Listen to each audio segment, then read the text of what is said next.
Hello, hello, hello. Hi, I am Thora Crumb. I'm running a few tests, building live, making weird things happen on screen, and if it glitches, that's just part of it. And if it works, that's magic.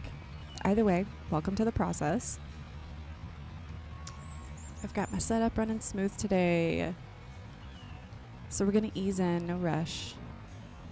Think of this as like just a transmission, a space to breathe and tune your own signal. I'm glad you're here.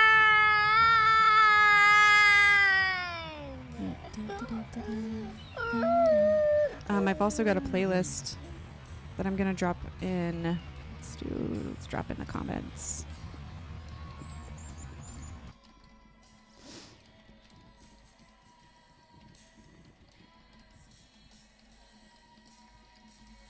All right. Welcome to Morning Drift Radio, where we chill, drink coffee, just chat about random things. What's on your mind? Oh boy, I don't have a straw this morning, but this is a pretty great cup, so I don't think I'm going to have as much trouble with my mask.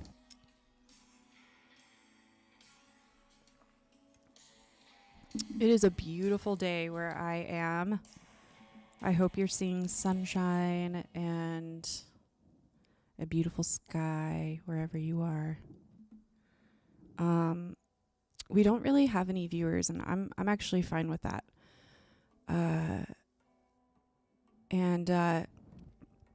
Let's see. I'm going to try and make this podcast. Let's play it. We haven't started. Oh, sweet. Okay. So it's called the Chaos Mix. The Chaos Mix. The Chaos Mix. I just made it briefly before starting this morning. I've been posting a lot on YouTube, like scheduling just little video collage posts to go up the same time every day. And so the music that I have playing in the background is some of the songs that I've used on those videos. So if you're here from TikTok and that's how you found me, hi, thank you for being here. If you are just finding me randomly, that's really cool too. So if you stick around, please let me know how you found me. If you were I don't even know how it really works for people to find streams on YouTube. This is truly just an experiment to see what happens. But I thought it might be cool. I have this awesome book. I have a lot of awesome books. I'm really into, I'm from Appalachia originally, though I don't live there anymore. And I'm very much into, ghost stories and just, symbology and all the lore that comes out of Appalachia. But I found this book the last time I saw my grandparents. I went to West Virginia, where they live, and I found this book on the bookshelf, and I was like, I'm taking this home. My Nana's starting to look for ways to slowly get rid of things or downsize what she has. So I was like, hell yeah, I'll take this book off your hands for sure. This is sick. So it's called Witches, Ghosts, and Signs, Folklore of the Southern Appalachias by Patrick W. Gaynor. And I was like, let's just read some stuff on it.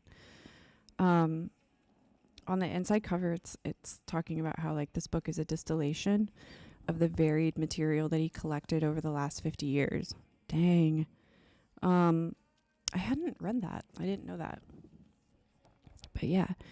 So, Dr. Gaynor observes that belief in witchcraft, ghosts, and superstitions is universal. Out of the traditions of the earliest pioneers came the ingredients of this collection of material. Yeah, their beliefs were sustained by religious conviction. If spirits could communicate with mortals in biblical times, why couldn't they do the same today? So there's stories like the black cat murders. Uh-oh. Uh-oh. We don't really want to like we don't want to make the stigma against cats, black kitties and black dogs even stronger. But maybe we'll look at that. The Witchery of Mary Leadham. Ooh. Whoa. Hold on. The Bewitched Pigs. Okay, I'm hooked. I'm going to find that. The Bewitched Pigs. Or the Corn Shuckin'. The Quilting Bee. The Singing School. Okay. I can't decide. There's so many. Dang. Okay. Let's look for the pig. Pig. The Poltergeist of Peter. I love a good I love a good poltergeist story. So we'll figure that out for sure. We'll find where that one is. Woman in White. Of course. Hello. Oh, the Bewitched Pigs. Here it is. Okay, the Bewitched Pigs. Page 160. Okay. 160. Page 160. Oh, wow. It's like really, it's one of the last ones.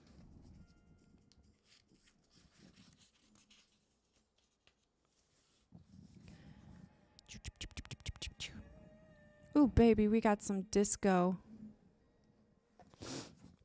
Some of these videos need to be resized on demand. Here we go.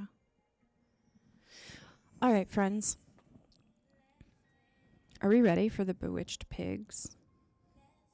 Underscored by Donna Summer. Yeah, I think so. So, the Bewitched Pigs. This story was told by an old gentleman who was 92 years old at the time. He firmly believed in witches and was likely to attract almost everything unpleasant that happened to him to some form of witchcraft. That sounds nothing like girlies today. It sounds nothing like us. And was likely to attribute, yeah. He told me he did not want his name published. All right, so here we go. We don't have a name for him. Maybe we should name him Rupert. No, Leroy. There we go, Leroy. So Leroy, let's get into it. Oh, it's very short. It's so short, you guys. Okay. When I was a boy, I'm going to go into character. 92 years old. I've seen the world. The last dance tonight. Oh, yeah, baby. When I was a boy, my grandfather came to visit at our home. My mother went away for the day and left our grandfather with the boys. Before leaving, she asked the old man to feed the pigs. See, I started in a Louisiana accent. We need to make this more Appalachian. All right, let's start over. When I was a boy,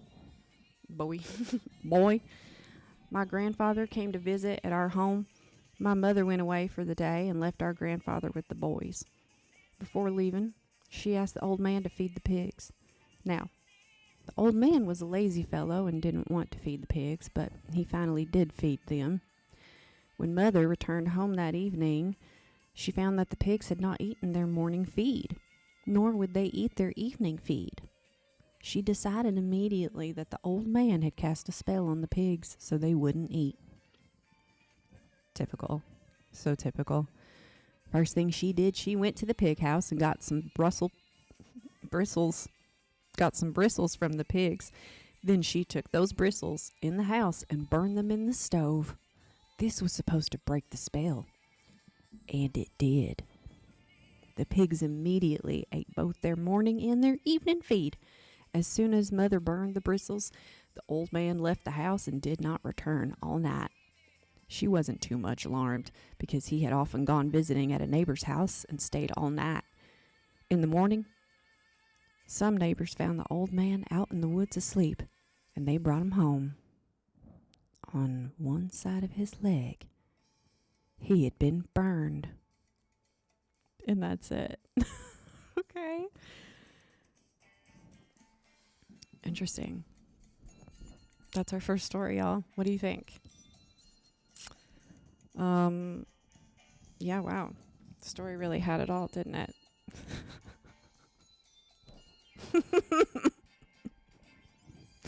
Twists and turns. Yeah, baby. All right. I'm gonna try to fix some of these settings on my mic to make sure I'm still good.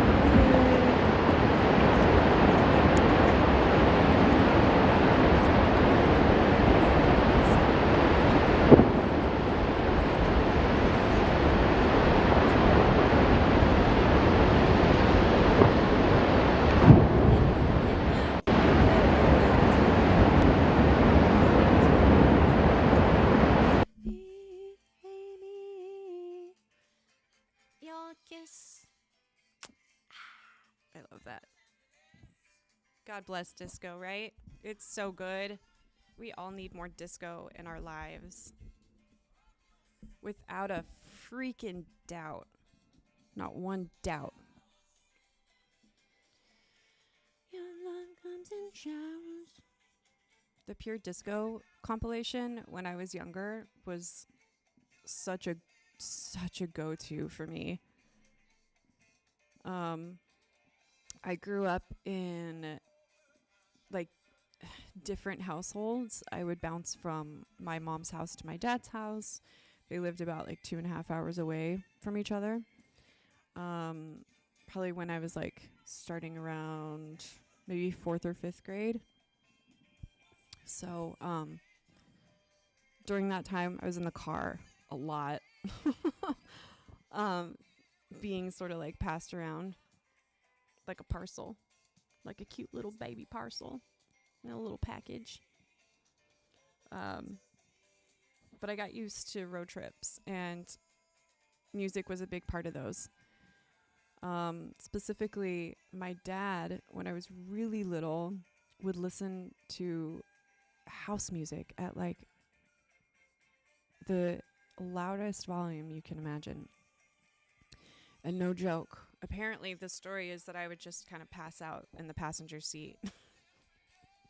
So it doesn't surprise me that I have hearing damage from how loud I listen to music. 'Cause I grew up with it blaring in my ears, I guess. So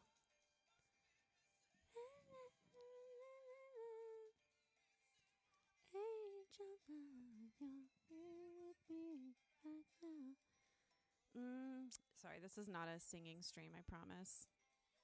I'm not here to serenade you. It might happen on accident. It most surely will. But anyway, back to road tripping. My grandparents that I mentioned before, big disco fans, and they would go to like ballroom classes and things like that and learn how to do the foxtrot and all these other ballroom dances, and they would do them in the living room. And usually the song they loved to dance to was Dancing Queen. So my disco roots surprisingly reach back to Appalachia.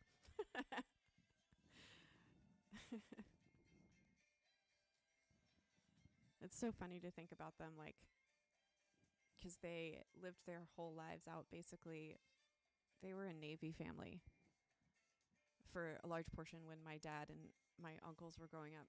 And so they were moving from place to place. But it's funny to imagine, like, disco music happening in the background all through the 70s. Oh, baby. 70s, I think, aesthetically is my favorite decade, for sure.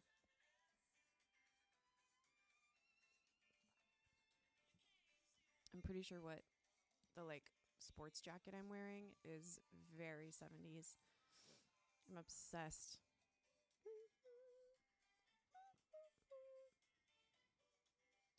If I could walk in heels with, like, the little fish tank, I'd get fake fish, but then I would definitely wear those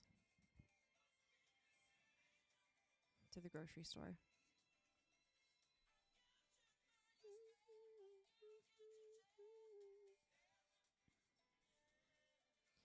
I'm wondering if I should maybe go live a little bit earlier, 'cause I'm up so early. I'm up at like, if not by 7 or 6 a.m., I'm usually up by like 5. Ugh. I don't know what happened to me, man. So good, so good, so good, so good, so good. This is Heaven Must Be Missing an Angel by Tavares. I think that's how you pronounce it. I need to be making some more video art. Believe it or not, I have a ton. But, you know, like a lot of stuff that you make in the beginning of your process when you're just figuring something out. I was looking at a lot of them yesterday and I was like, oh, these are, like, all of these are weird. But the first ones that I made are like super weird. They've just got too much going on. So I'm like,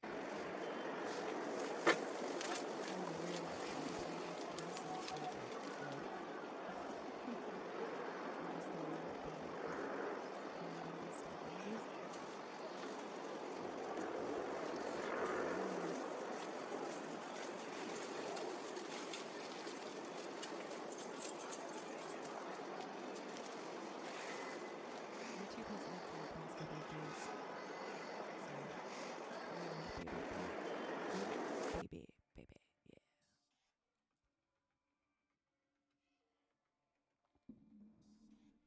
I feel like people probably are really awkward about being the only one watching a stream, which I totally get. So I'm not really sure how people get past that threshold. But again, if I'm just making this for me, I get a lot out of just chilling.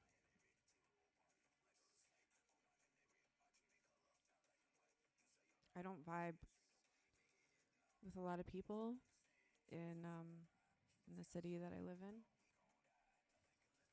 So it's kind of nice just to kind of be here with my own thoughts. And I'm technically not talking to myself. So.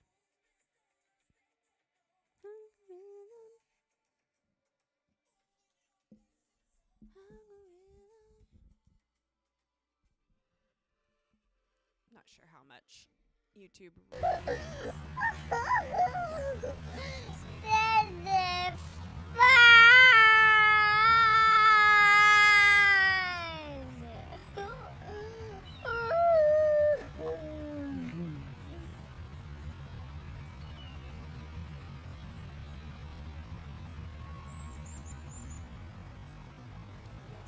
maybe I'll read another ghost story here in a little bit.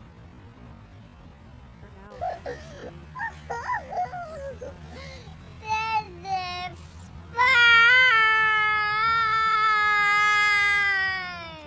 actually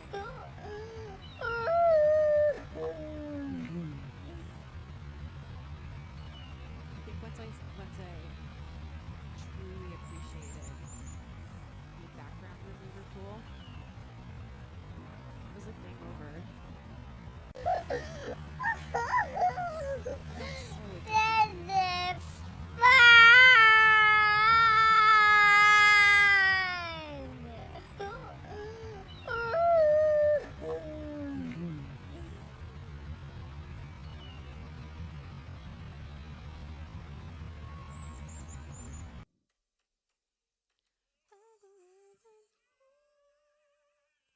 Here, okay, we're gonna try to just go to Spotify really quick so that I can drop the link to the playlist.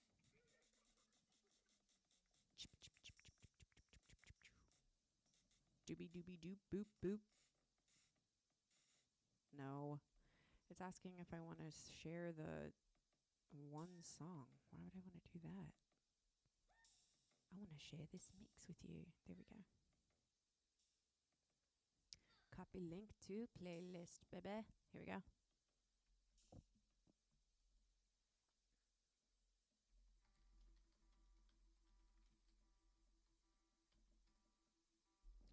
go. Oh, hell yeah. It worked. Cool. Sweet.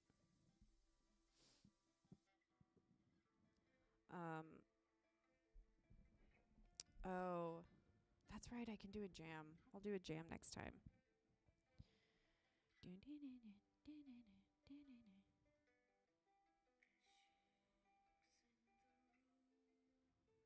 I talked a lot about the movie Frankenstein yesterday. I have a very specific review on it. Too much body horror. Costumes are incredible. Acting is mid. I also haven't finished it. It is hard to get through.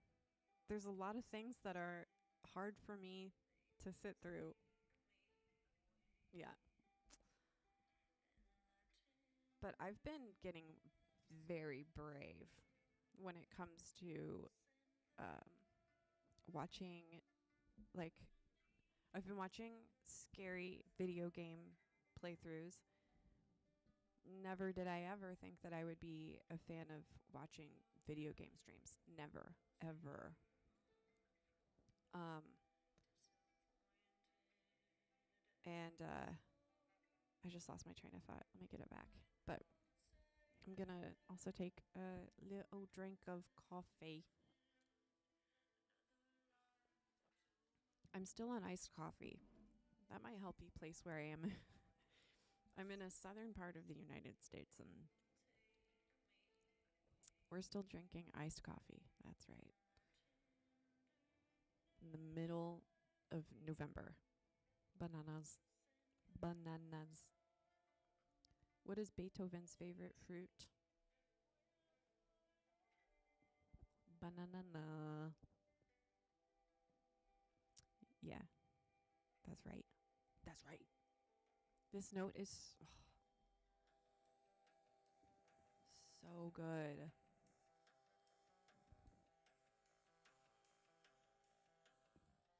I love this song. This is Portishead. The song is called The Rip. Very good. I love it. Oh, yeah. Yeah, baby. Let's get it. Mm.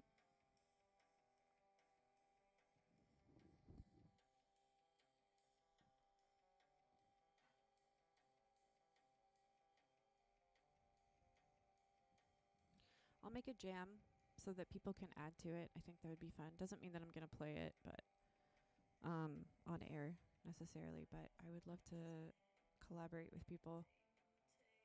Me away. And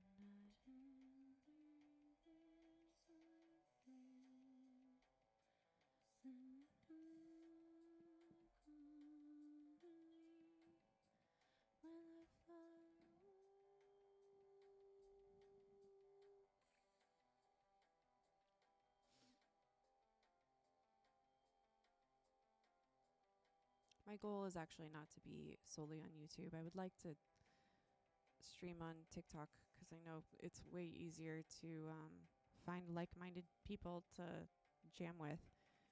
But I just don't know how long that's going to take. We will have to see about that.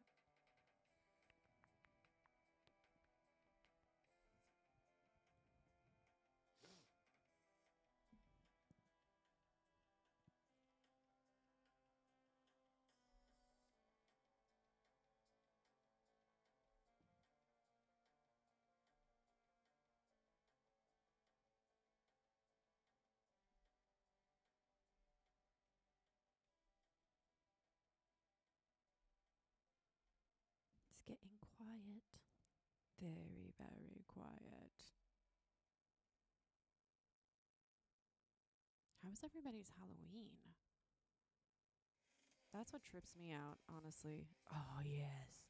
This is Charlotte Flair's walkout song. If you know who Charlotte Flair is, yes.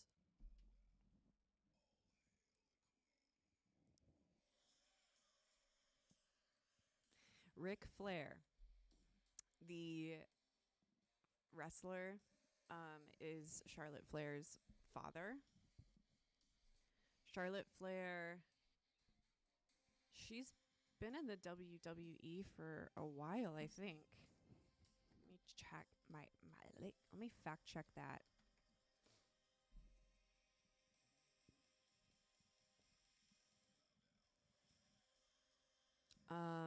Let's see.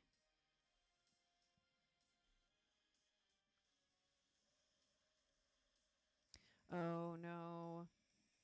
My partner, when we were watching Raw the other day, she was like, I think Charlotte Flair's having some wardrobe malfunctions.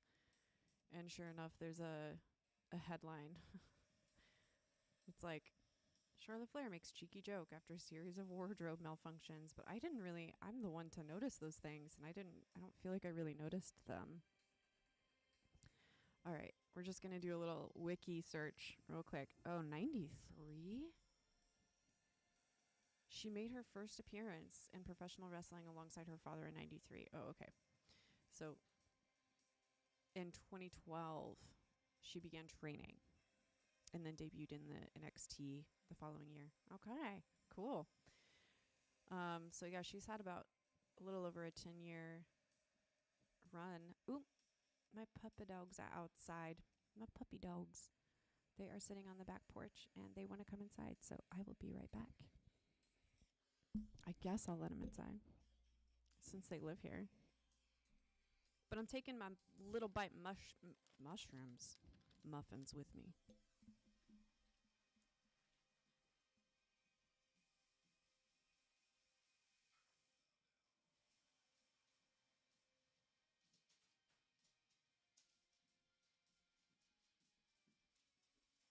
They're not yours. No. I almost dropped one. And she almost got it. I almost dropped a tiny muffin. These muffins are bussin'. Oh my god, they're so good. Why are they so good?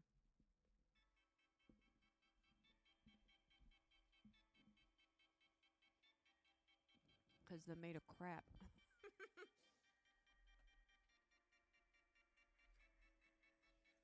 They just put a bunch of nasty crap. Let's see. How are the ingredients on this? How are the ingredients? Not too bad.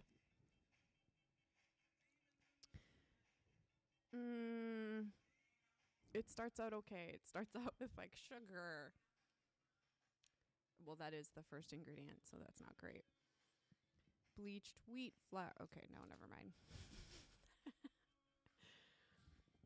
At least it sounds like ingredients you've heard of before. The rest of them are too many syllables.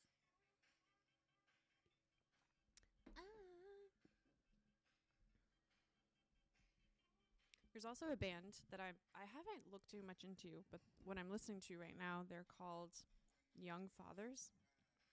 They have a very good album. I'm not going to look up what it's called. I can't remember, but it's got a red label or a red cover with blue text.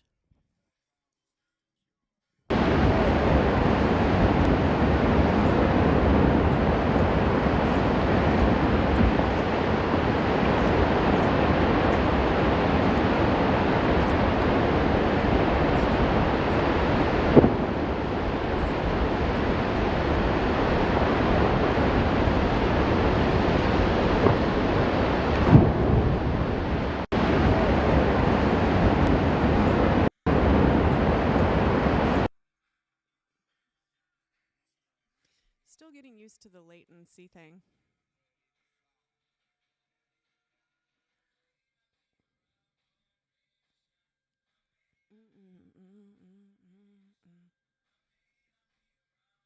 Rain or shine, may not be around, rain or shine.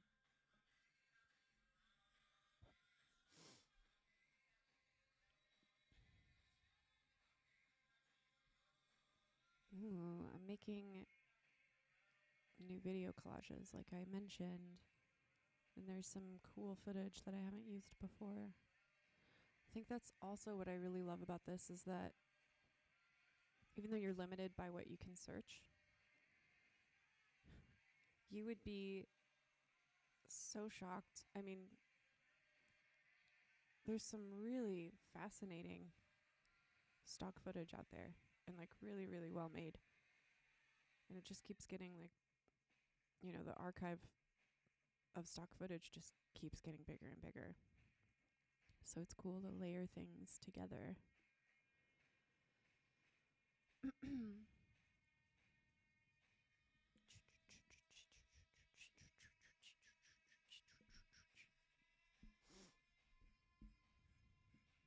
I would love to be able I would love to be able to edit it on stage.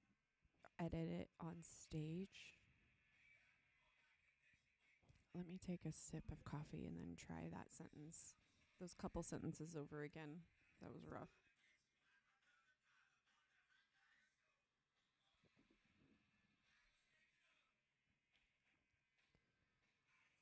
Let's see. And this is Hospitality. The band name is Hospitality. The song title is Last Words. A lot of things I'm introduced to come from, you know, the DJ, the Spotify DJ, our AI friend X. You know the one. He just gets me. Sometimes he says the funniest shit, though. He'd be like, oh man, I'm going to have to channel it. Let me try to channel DJ X. Come on, DJ.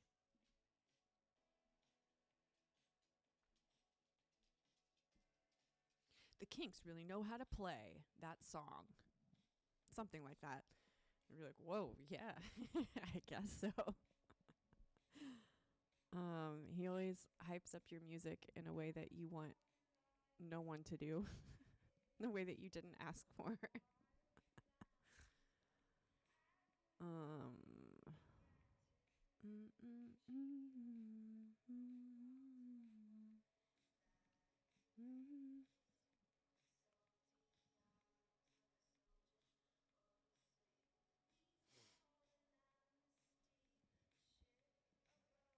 It's Wednesday. I can't believe it's Wednesday already. Oh, so yesterday, I'm an adjunct teacher, adjunct professor, and I teach a theater appreciation course. And I drove the 40 minutes to go teach yesterday, and I pulled into the parking lot, and there's nobody. The parking lot was empty. Blink, blink. I was like, what the hell did I miss? So I checked my email. Nothing. I wasn't about to go inside because nobody was there. It was very clear that class was not happening. But I was almost like, did my timeline shift? What happened? Is it not Tuesday?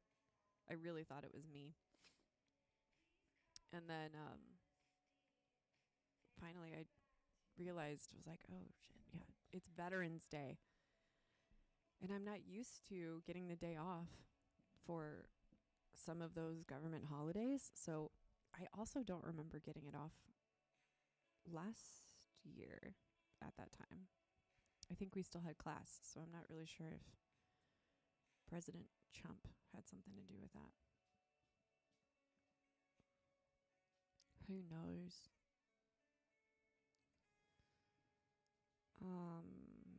Let's see.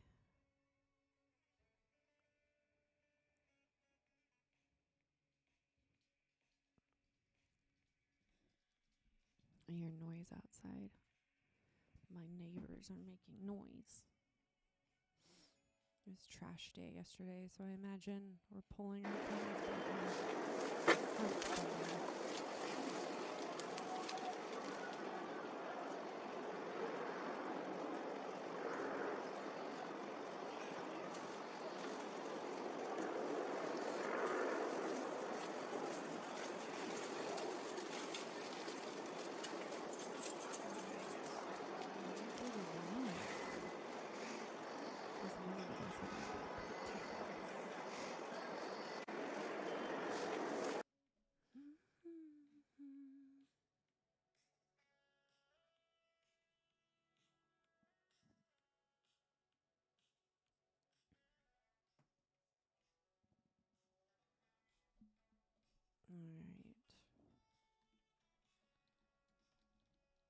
Let me read one of these other ghost stories because now I'm curious. I wonder if they're, because that one was kind of anticlimactic. Should be truthful. I was like, cool. Okay.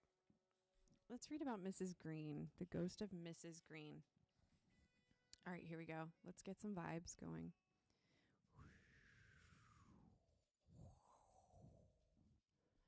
The ghost of Mrs. Green. PayPal immediately texted me and it distracted me. One of the dearest souls it was my privilege to meet during the many years I collected folklore in the hills of West Virginia was Aunt Mattie Long, who lived in the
was a soldier in the Union Army in the Civil War. Yes, slay. Aunt Mattie's husband was no longer living, but they had lived a happy married life for 60 years.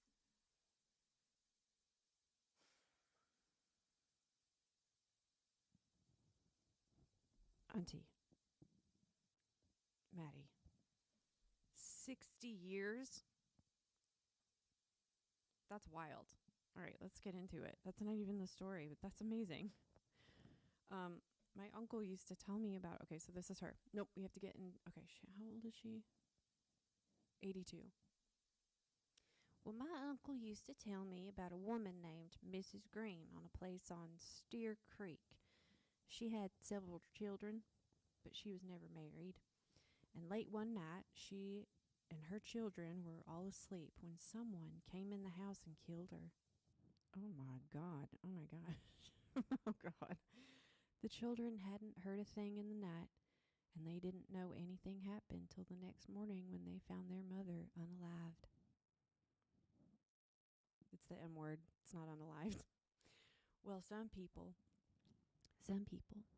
whispered around that the murder was a certain that the unaliver was a certain married man, and Mrs. Green threatened to tell his wife that he'd been seeing her, and he unalived her to keep her from telling his wife. Anyhow, the sheriff claimed he tried to get some evidence, but they never arrested anybody. After they could see Mrs. Green walking around the field on John Perkins' farm, where she had lived in a small house that she had rented from him. No doubt that she was trying to find somebody who would listen to her so she could tell who the guilty person was. But the people who saw her said they were afraid and would run when they saw her walking around in the field. People are like that. If anyone would have asked her, "In God's name, what do you want?" she might have told who the guilty person was. But after a few years, no one ever saw the ghost anymore. Oh, golly. Dang, that's a good one. Ooh, okay. Maddie has more stories. Okay, I like Maddie's stories. Let's do another one. Okay, this one's called The Woman Who Came Crying. A story that Aunt Mattie Long liked to tell was about the woman who came crying, for her Uncle Archie was a very... Oh, okay, I see. The cadence of this is so weird to read. His writing is interesting. Okay. The Woman Who Came Crying. A story that Aunt Mattie Long liked to tell was about the woman who came crying, for her Uncle Archie was very much a part of this story, and Aunt Mattie had heard it many times. Her eyes brightened, and her voice became stronger as she began her story. I had an uncle named Archie Armstrong who married a girl named Dean. Interesting, okay. They lived on a hill above Birch River some years ago. Uncle Archie's wife was my father's sister. Well, a woman would come up around the house crying. The women would see the woman a crying. And so Uncle Archie's boy, Cheney. Oh my gosh, this is, the cadence of Southern speaking. It's so interesting. So when you're reading it, it's like, that doesn't make sense until you get to the end of the sentence and see how everything pieces together. All right. I had an uncle named Archie Armstrong who married a girl named Dean. They lived on a hill above Birch River some years ago. Uncle Archie's wife was my father's sister. Well, a woman would come up around the house crying, and the women would see the woman a crying, and so would Uncle Archie's boy, Channy. But it had never come to Uncle Archie. He'd never seen it.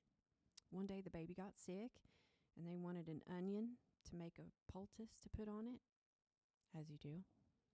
And the girls were afraid to go to the garden to get the onion, for they were afraid they might see that woman who came crying. And Chaney said, "Come on, I'll go, and if I see the thing, I'll knock it down."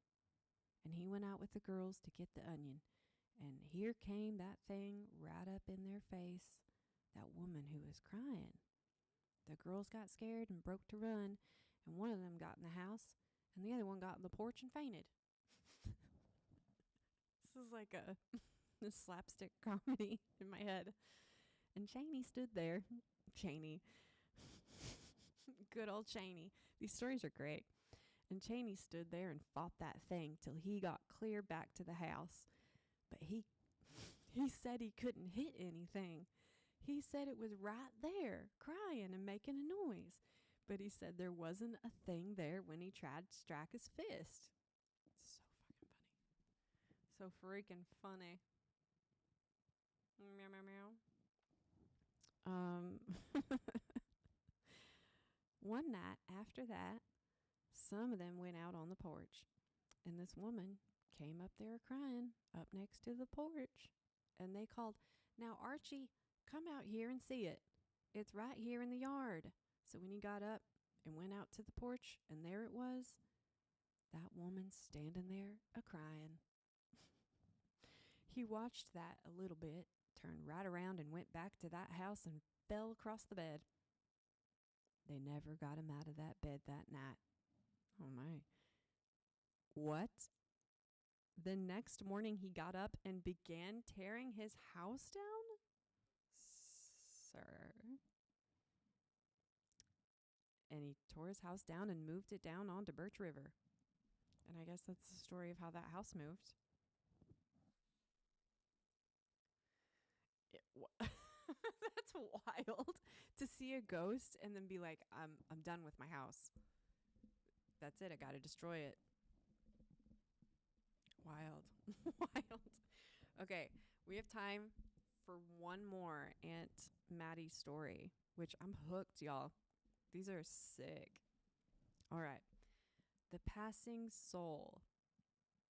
Aunt Maddie often waited on people when they were sick, and she was a midwife for many years. When a woman in the community died, Aunt Maddie would go to the house to help prepare the body for burial. For, as Aunt Maddie said to me, they didn't have any funeral homes in those days. One experience she told me about illustrates her great faith in the efficacy of prayer. Oh boy. Oh boy. We are gearing up for a good one. Okay. I think this is the last Aunt Maddie story anyway, so we're in for a treat. It's very short. I went over there that night to wait on that woman. She died of a fever. I washed her and dressed her, and her body was put in the coffin, which was in the parlor, and I was standing there by the coffin. They had taken the lamp to the other room and put it on the fireboard there, so it was almost dark in the parlor. But that didn't scare me. All at once, I looked out the window and I saw a white thing about a foot square turning around as it passed the door. I couldn't tell what it was, for I'd never seen anything like it before. So I said, Lord, show it to me again. And that thing came right back, moving and turning, but I couldn't tell what it was. So I said, Lord, show it to me again. I like Aunt Maddie. Show it to me the third time.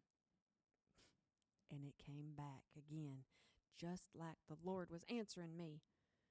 They say that sometimes, but still I couldn't tell what it was, and I didn't see it anymore. They say that sometimes the passing soul can be seen before it takes flight for heaven, and no doubt that is what I saw. Aunt Maddie out. Dang. Thank you, Queen. Yes. Love it. Beautiful stories. Those were good. We had the story of Mrs. Green, who was unalived, I think, by, was it her cheating, no good husband? I don't remember. Oh my goodness. He was a married man.